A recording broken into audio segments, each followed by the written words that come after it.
community. Thanks to an educational grant provided by Cytokinetics, the ALS Association is pleased to bring the second presentation of a three-part Facebook Live educational series to our ALS community. A 15-minute question and answer will follow today's presentation. You can ask a question by typing in to the comments section during the presentation. We will also answer questions that have been previously submitted to me via email. Today's presentation is being recorded and the video will be archived and available for viewing in the video section of our Facebook page. It will eventually also be up on our YouTube channel. I am very excited to introduce today's presenters. Dr. David Walk is a medical director of the ALS Certified Treatment Center of Excellence at the University of Minnesota, health and professor in the Department of Neurology at the University of Minnesota Medical School. Nancy Nasi is a pulmonary function specialist with the University of Minnesota Health System. Matt Riley is respiratory therapist with Reliable Medical. Kate Nilsson is a speech-language pathologist at the University of Minnesota Healthcare ALS Center in the Neurology Clinic. Dr. Deanna Diebold at the University of Minnesota Health Pulmonologist and Assistant Professor of Medicine in the Division of Pulmonology, Allergy, Critical Care, Sleep Medicine at the University of Minnesota Medical School. And then we have Kathy Bagno, and she is a person living with ALS. Today's presentation will focus on bulbar function, specifically speech, swallowing, airway clearance, and breathing. It is my pleasure to introduce our first speaker, which is Kate Nilsson, a speech-language pathologist. Thank you.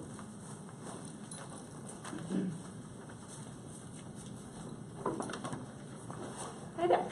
So, as she said, my name is Kate, and I am a speech pathologist. And I'm actually going to start there. What in the world is a speech pathologist? So, our technical title is a speech-language pathologist, or SLP. That oftentimes gets shortened to just speech pathologist.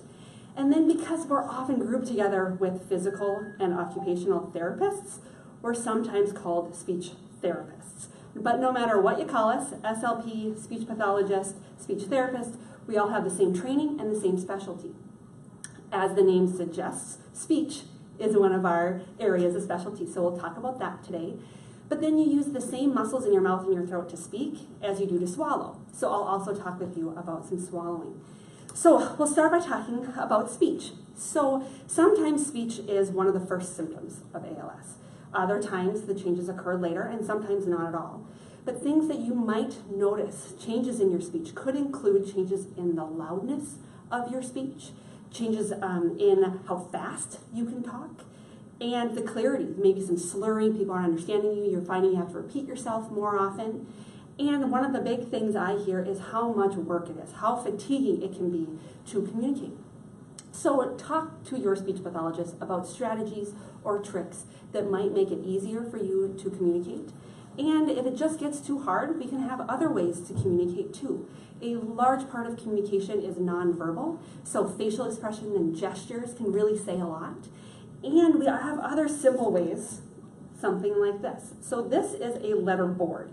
Now we call it a board, but really it's just a piece of paper. So you can make this yourself, you can work with your speech pathologist to make it, or you can buy them online, lots of different options. But the idea is that you have the letters here, and if you're saying, for instance, turn on the fan, but your caregiver just is not understanding the word fan, you can point even just to the letter F, and then they might guess. Or you can spell out F-A-N.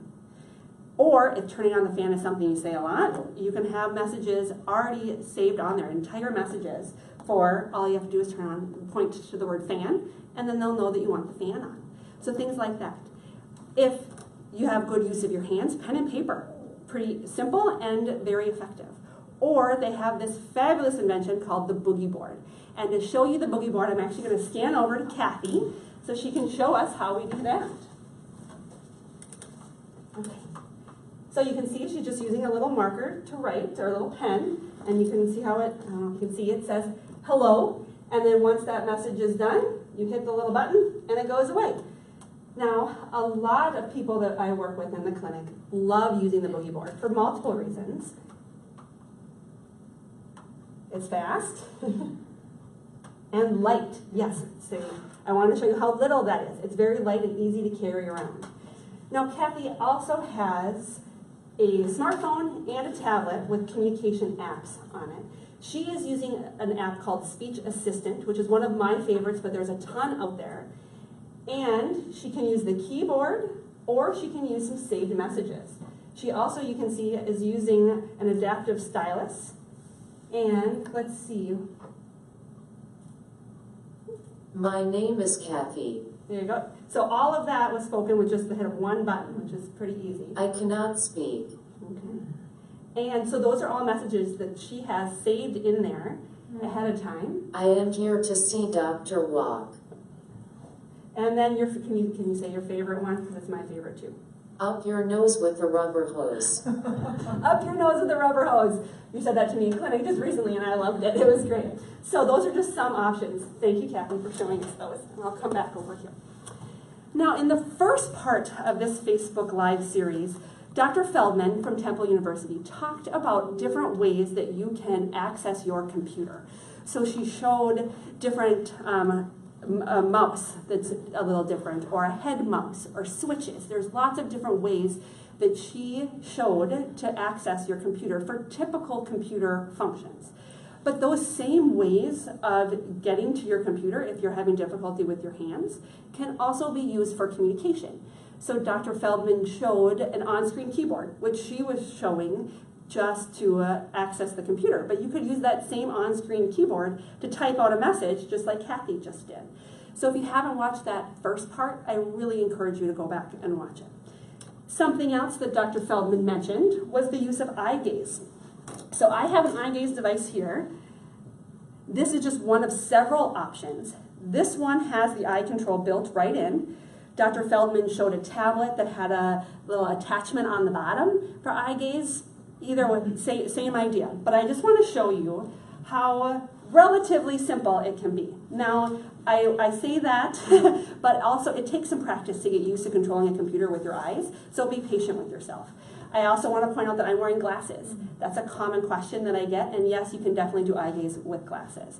But so I'll try to get ready here and show you a couple of things. So right now I'm using the keyboard, maybe. Like I said, be patient with yourself. To type out a message. Hello. Okay, and now I'm going to go into my saved phrases and show. This is an example of how you can speak an entire sentence by selecting a single button. So I said all of that with 2 blinks. So that can save a lot of time and energy for you, especially for those things that you say often. And last thing I want to point out is that both this device and the iPad you saw earlier use a generic computerized voice. Now, this is a perfect chance for me to talk about voice banking.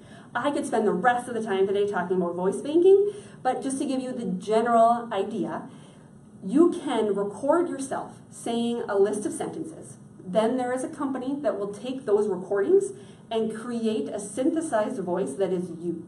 So that if you do use a device like this or an iPad, instead of it being that generic computer voice, it's your voice coming out, and that can be extremely powerful. So I really encourage you to talk to your speech pathologist about that option. Okay? Now we're going to kind of switch gears and move on to talking about swallowing. So I mentioned earlier that you use the same muscles to speak as you do to swallow. So I'm actually going to start by giving you a quick anatomy lesson here. We'll start with the mouth.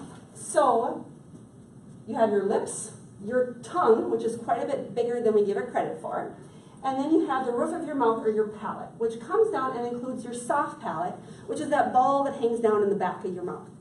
Now that little ball actually has a very important job for both speech and swallowing. For your speech, it is in charge of coming up and closing off your nose for certain sounds. Some sounds should have more of a nasal quality, some should not.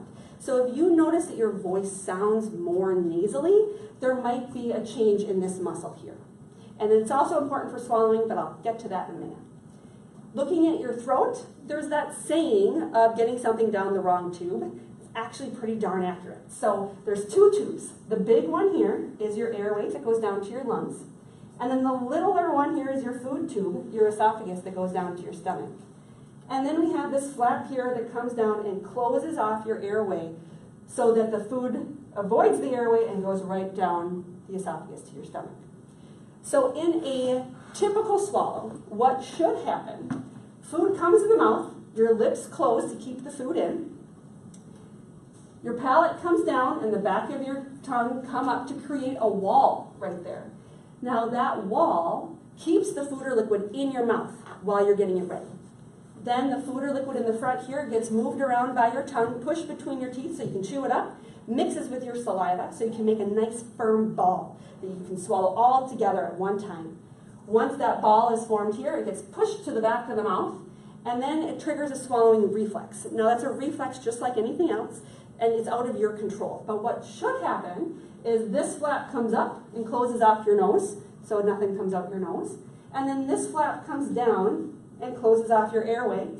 Then the ball of food comes down here, the back of your tongue pushes, the back of your throat come together, and they push the food down right past this flap down into your stomach. Then take a breath and on to your next bite. Some common problems that I see in people living with ALS. First, weakness in the lips, having a hard time keeping the food or liquid in your mouth, having a hard time sucking from a straw. Weakness or changes in your tongue that make it hard to control the food and move it around in your mouth to be chewed. Weakness or changes in the palate here, so stuff goes up your nose, or so that this wall isn't created, so that when you're chewing, stuff falls down into your throat before you're ready to swallow it. Also in the throat, you can see this little pocket right here. It's a perfect size for a pill or a small chunk of food, right? So if you ever feel something stuck right here, it's probably stuck in this little tube right there, or this little pocket right there. There's also, it's difficult to see in this picture, a little pocket right here that's down here a little bit more, where things can get stuck there too. Now, of course, the biggest concern is things going down the wrong tube. So if this flap doesn't close fast enough, or it doesn't close all the way, a little bit of food or liquid can sneak by and go down your airway, down into your lungs, and cause respiratory problems. Commonly pneumonia is something that we want to watch for. So what do we do about all of that? So we can change how you eat. We have little tricks or strategies that your speech pathologist might suggest to you, like taking smaller bites or smaller sips, going slower, easier said than done, right? Not using a straw. So I always say I have a love-hate relationship with straws. I don't like straws because you take the liquid really fast and shoot it right to the back of your mouth, not giving this all of the structures in your mouth enough time to coordinate the way that they're supposed to. The nice thing about a straw, though, is that you can hold the cup down here and tuck your chin down. Now, if you look at the anatomy here, if you tuck your chin down, it kind of squeezes your airway shut, giving this little flap less work to do. And so that can keep things from going down the wrong tube. Other things that we might suggest would be changes in the kinds of food and liquid that you eat. So soft, moist food is going to stick together better by itself, making less work for you. So soft, moist foods, or things that have, we might even recommend some pureed type foods if needed. And the same with liquids. So naturally thicker liquids like V8 juice or smoothies stick together better. So when you swallow them, if this flap doesn't close all the way, and it just closes a little bit, that food or liquid will stick together and just pass right by instead of sneaking down the wrong tube. So, speaking of thick, sticky stuff, I'm going to turn it over to Dr. Wack, who will talk about secretions and mucus. Thank you.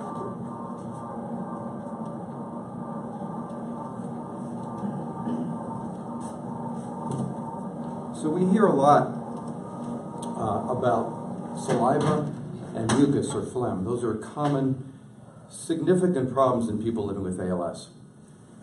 People describe having too much saliva or even drooling at times. You're not making more saliva, but the normal swallowing that we all do without even being aware of it throughout the day isn't happening normally, as we just heard about. So oftentimes people say they have too much saliva and need to do something about that. We have a simple approach. There are several medications, they're all very similar in the way they work, that basically reduce the amount of saliva that you make. They dry you out. There are side effects of those medications, and we often have to struggle with finding the right dose or the right preparation, but there are a lot available.